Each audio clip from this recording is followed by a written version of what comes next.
So in this video, we're going to be discussing, in an ideal world, what would a music major be able to do after 4 semesters of aural skills? Is there a single list of desired outcomes, and how do we decide what that looks like? I do think we should acknowledge the difficulty here. So I like the idea of thinking about outcomes, but we have such different students, right? We're at different schools with different goals. Our students play different instruments. They have different career goals. So there's a legitimate reason to not want to wrestle with what are the outcomes, because there may be a million of them. But I do think we can still benefit from thinking about them. And I think there are some actually that are kind of hidden in current pedagogy that we don't think about very much, or maybe we talk about them when we're talking about the reasons why we do what we do, but maybe they're not as fully fleshed out in the classroom as they could be. So things like, I think internal hearing is an important part of what so many of us do. So, for example, when we're working on sight reading, maybe we're working as much on people's ability to hear those sounds in their heads as we are about in terms of their actual sight reading abilities. But what would a pedagogy that actually centers internalized sound look like? Or, for example, chunking is really important to students' ability to remember a dictation, and really to be a musician, to hear music in groups, not just note, note, note, note, note.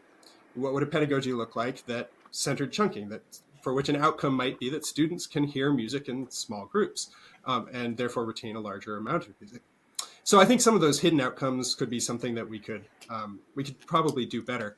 And then there are also potential outcomes that are probably underplayed in current pedagogy. So I think sound to sound, and this is something that Stan has talked about a little bit in some of our conversations, that we work so much with notation, but what if we hear a sound and we respond to it with another sound, or by playing it back? Build those abilities to replicate on instruments as well as vocally. Improvisation, I would say this is changing. Improvisation is being more and more integrated, especially in the sight singing texts. But there's more we could do with that. Applying sight reading skills to your primary instrument, tuning, ensemble skills, ensemble leadership skills, especially for those of us at large schools that do a lot of music ed teaching. So I think there are a lot of outcomes that we could be hooked into that could make our students a lot more excited about our classes even, and that could suggest new things that we could be doing in the classroom.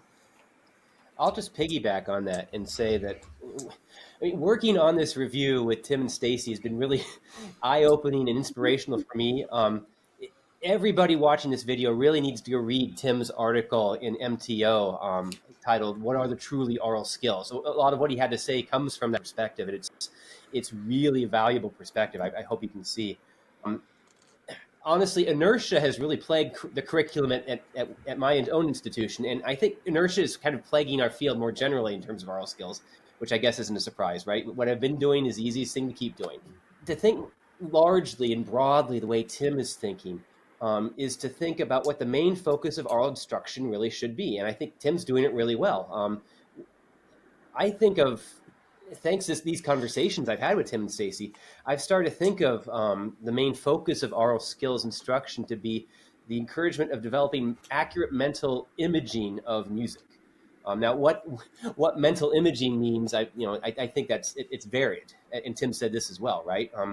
I think it depends on, from person to person, musician to musician, and depends on the musical context, right? The way I think in music is different when I'm performing from a notated score. And that's different from the way I'm thinking and imaging music when I'm improvising. That's different from when I'm standing on a podium as a conductor. And so I think providing a variety of experiences in aural skills classroom to help students recognize these different kinds of mental imaging and to build some calluses, right? Build up those skills. We'll talk more, I think, in a subsequent video about how we assess that and the extent to which, the ways in which we assess those skills. But the kinds of skills that we want them rubbing up against are maybe better suited to things besides, or at least in addition to, those canonical melodic dictations, sight singing, harmonic dictations, the kinds of things that we use in an inertia-laden aural skills classroom these days. As we think about the different students that Tim mentioned, the different programs, the different career paths, I think one thing we might be able to find in common across the board is that we would like our students to be able to recognize and identify and hear and articulate what they're hearing, and then perhaps compare that to other things that they're hearing.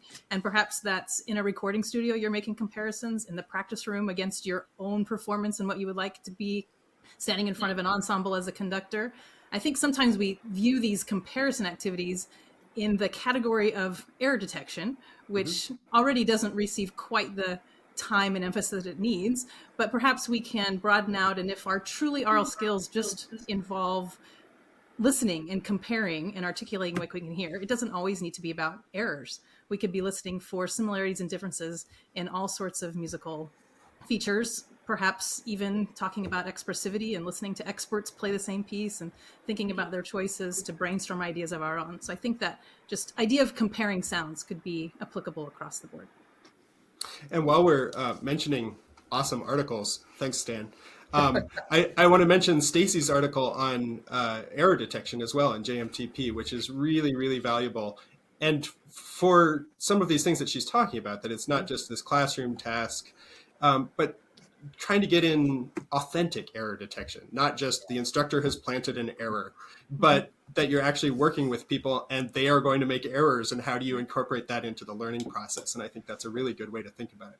There's one other thing that I wanted to throw in here in terms of outcomes, because I think there's some outcomes, this isn't exactly the same kind of outcome, but there's some outcomes that I think we're often getting that we want to be careful about, and that is about mindset. I want students to come out of my aural skills classes feeling like they can do things, and new things, ideally, empowered. But I think a lot of students come out of aural skills classes feeling like they are good at aural skills, or they have a good ear, or they are bad at aural skills, or they have a bad ear. And we know, I'm sure many of us have heard the research about fixed mindsets. Once you decide that you are a certain way, you're less likely to take risks, you're less likely to be creative, you're less likely to improve.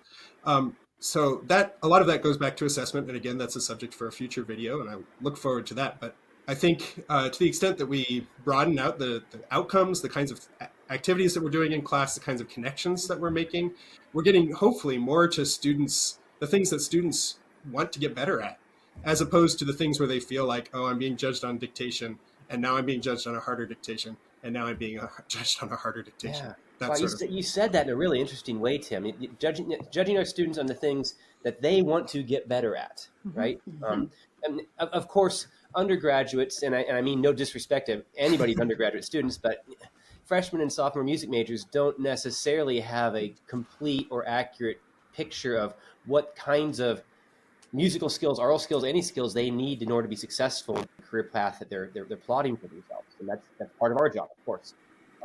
But there's a big, even so, I think there's a big difference between setting up a trajectory of things we want them to do in a classroom with harmonic dictation and sight singing and and singing intervals back.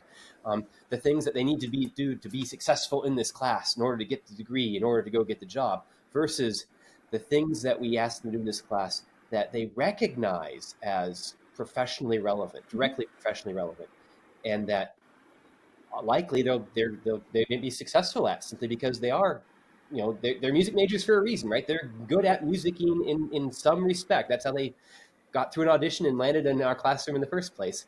And so if we can build curricula and find activities that honor those proficiencies, those sorts of things that students are eager to improve and already have ownership of, it gives them an opportunity to walk out of that classroom with a head held high in the way Tim just suggested. And wouldn't that be refreshing perspective for our skills across the world these days? Absolutely, a sense of empowerment instead of sorting students into can and cannot do. Right, and that has to do with the activities, but it also has to do with the kinds of assessments. And I know these are both things we're going to keep talking about in these conversations. So that seems like a good stopping place. And I think what we'll do is put a cork in it for there and catch up with you in the next video.